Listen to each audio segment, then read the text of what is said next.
loss of control from women and children first. Van Halen, a never-ending topic when it comes to the great majority of my audience asking, what's going on? And the answer is, unfortunately, nothing that we know of at the moment. As I was saying earlier, seeing Sammy Hagar and Michael Anthony together performing last Tuesday at the Troubadour, a show that was recorded, by the way, and will air, I don't know if it has or will air or is airing this week on Boneyard, but it was just hearing those guys do Pound Cake and Finish What You Started and Why Can't This Be Love. They even did Seventh Seal from the Balance album. You couldn't help but to say to yourself, how does Eddie Van Halen not call these guys and go do some shows? How? Or do the Sam and Dave tour, which would be the ultimate. But nothing happening, no news, nothing to report still, unfortunately, even though I am barraged by people asking me all the time about Van Halen activity. I did hear that there was a tour and shows being talked about for this year, and they were put off till next year. And, you know, I heard some rumors about why, which I'm not going to say on the air because I certainly hope they're not true, but it had to do with illness, and I just don't know, what's real and what's not. You never do know in that camp because they are so stingy with information. But most importantly, hope everybody is healthy and well, and at one point, Van Halen will indeed do something. But there was talk, and there was certainly something to the talk by every indication that I've been able to find out about them going out and doing shows this summer. And that's all been put off now, at least until sometime next year, from what my sources are telling me. Howard in Michigan. Hi, Howard. Couple more calls. We'll get back to music in a second. What do you got, Howard? Hey, I just have a couple quick questions. First of all, I love your show and keep on doing what you're doing. And Thank you. Question is, you're welcome. My question is, whatever happened to Brittany Fox? And my second question is, have you heard anything about the Mick Mars solo album? Brittany Fox was like down to one guy left, I think, as an original member. I think Billy, the bass player, might have still been in it. They're one of those bands that lost a lot of members who have left or they changed people out. And I know that Dizzy Dean, the guy that everybody saw in the videos, he left the band a while ago, and a long time ago he's been out of it. And then there were different replacements here and there. Last couple times I saw them, I think it was down to just the bass player as an original member. And again, a band that had a little success in the 80s, but not nearly enough for them to go out in today's world and actually tour, and even at a club level. Certainly not on their own. And certainly given if the fact that there's only one original member, which is another thing that comes into play when we talk about the business of these bands. I mean, we've seen a lot of people get replaced and fans don't even know it, or they just carry on. But there are guys that move the needle and are important to be in the band. And if you're not getting those guys, that hurts the impact as well.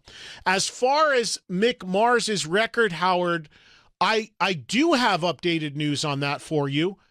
I was just with Ray Luzier, who is the drummer in Korn, on Friday night. Korn played Epicenter, and I'll see him at Rocklahoma as well coming up.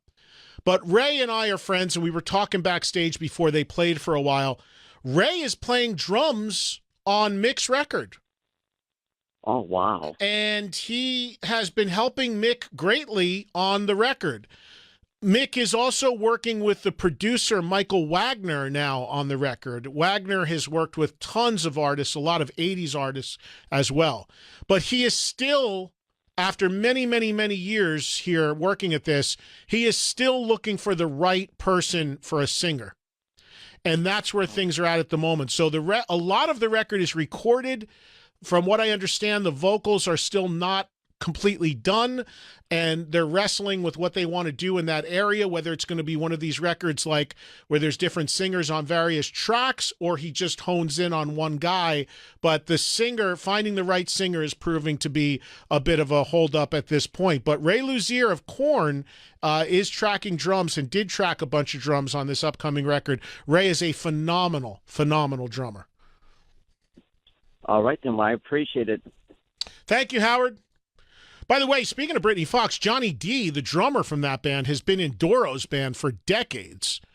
So if you're, there's one guy from that band that went on to do some other stuff. I think he played in the last version of Britney Fox. He came back and did some shows in it as well. But, the Mick Mars thing is interesting.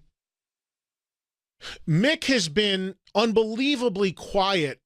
Ever since the Motley movie came out, we've heard nothing from Mick Mars or Vince Neil about it. All the press was Nikki and Tommy. Those guys have said nothing about that movie at all. They went to the premiere, and now they're just, back in their respective different corners again. But Mick, if you guys remember, Mick Mars put out teaser audio, gosh, it's got to be at least 3 years ago, for this new record. It was right around Christmas time, because he called me and he asked me to retweet the link to it and all that, which I did. And Mick and I are in touch, and Mick said that he wants me to premiere his music when he's ready. But one of the problems in me talking to Mick and hearing from others is that he is still sort of wrestling with this whole thing in terms of Mick Mars has never operated on his own. He's always been a member of Motley Crue. So when you get out on your own and you have your own organization now, your own representation you need to find, you're calling all the shots, it's on you to write all the songs, the end product is all about you, that you got to set up your own business. That's a daunting task for some people that can take a really long time to sort out and figure out. And inevitably, you get a lot of people in your ear telling you should do this, you should do that, and then you end up chasing your tail, and it's like, what the hell, 5 years just went by. And then you start struggling over direction. What do I want to do here? Do I want to do a hard rock record, a blues record, a modern rock record? So I think Mick has wrestled with all of those things. He's had a lot of different people involved at different points in whatever this record ends up being. I think those teaser clips he sent out a few years ago or whatever are long gone, probably onto something else. And I just don't know, when this thing all comes together. But working with Michael Wagner is a great sign. Ray is a great drummer, so that's more than locked down. But the singer question continues to be an issue.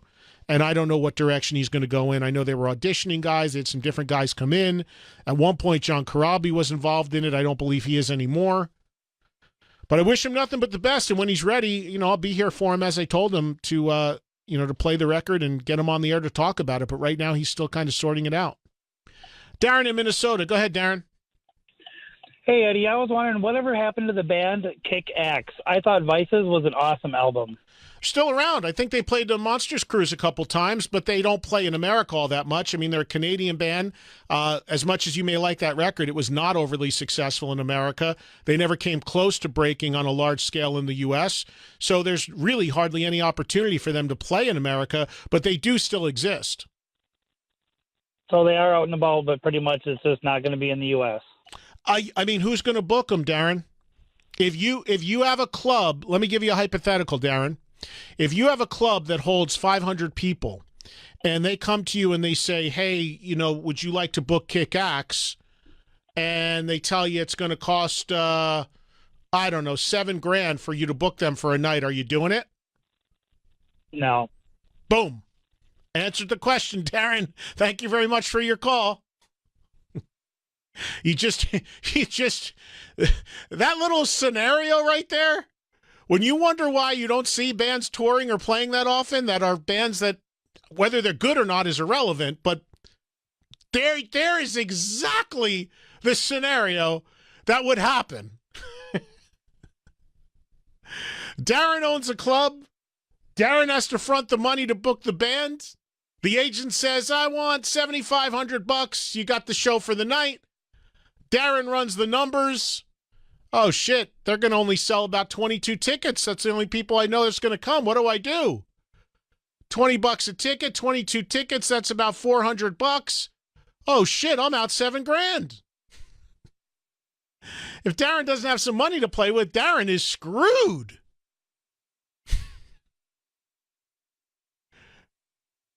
In a nutshell, you just saw exactly the reason why. Fill in the blank. Any band that had fringe marginal success and likely does not have any real draw does not play or tour or get shows in any clubs in the country.